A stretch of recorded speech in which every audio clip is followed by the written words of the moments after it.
ما صدر على حوية بنت هذا قدر ويا الصلوات وحنو فسيد الدولة سيبتي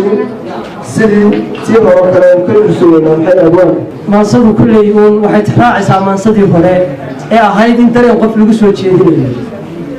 ترى واتيو واتو ده كاتب هاي مكان كل يلا نسمع فوري دولتا مقعدنا ده يلا مقعدنا بدين وفهمي ما صدر marka iyadu xoranaysa ama sidana dadku galo sidan badamada jacaylkaaga postiga iyo waraaqdaada waan xidhay buwaagtaada Facebook qulubtayda kula hayd barkiyo weyni ka jaray bogiyo maanka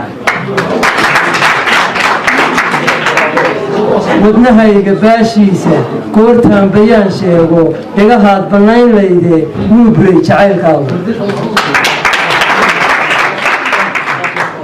alla ilahe wixii booga baahida dareenkayga waad baanan kari layde maad bayin bukaankayga baaqii markay ruuxdu kugu sii ballamiyaysay been iyo adaabnoodi beerlaxawsi hadalkayga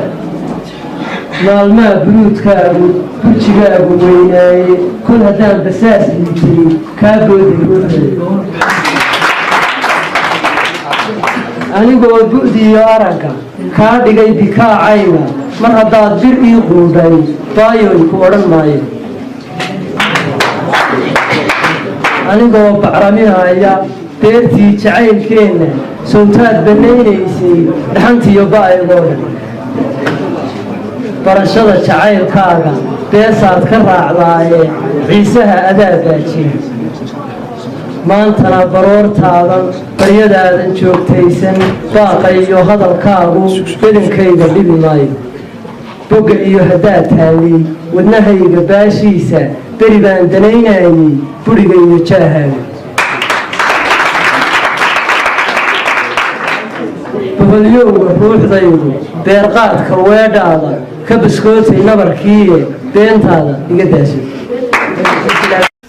ta kale ee halkan aan ka odhan lahaa waxa weeye horta suugaanta qiimaheeda mar horena waynu sheegnay hal abuurada in la gacan qabto oo gobolka aynu insha Allah ay horumarino oo qoraayada aqoon-yahanada aynu mar leeyahay gacan qabanno ayaa muhiimadda koobaad ay tahay arigaabo iyada isku mashquushay ayay dadku inagu xantaan marka arrinka in laga xoroobo oo qabiilka laga xoroobo oo waxyaabo badan oo adoomo loo yahay laga xoroobo xornimadu ma aha in buqcad aad haysato oo aad xornimadu waxyaabo inaanad jeel ku jirin xornimadu ma aha waxjeelka ugu xuni waa maskaxda oo jeel laga galo ayaa ugu xun oo waxyaabo badan adoomo loo ahaado waxyaabahaas oo dhan in laga xoroobo ayaa loo baahan yahay oo dhexda la xidho dhanka suugaanta kullay abwaanku suugaan aad u qurux badan buu inala wadaagay oo jacayl badan sawirka maskaxdaada ku soo dhacaya sida uu u qurux badan yahay ee uu wixii kaaga dhaadhicinayo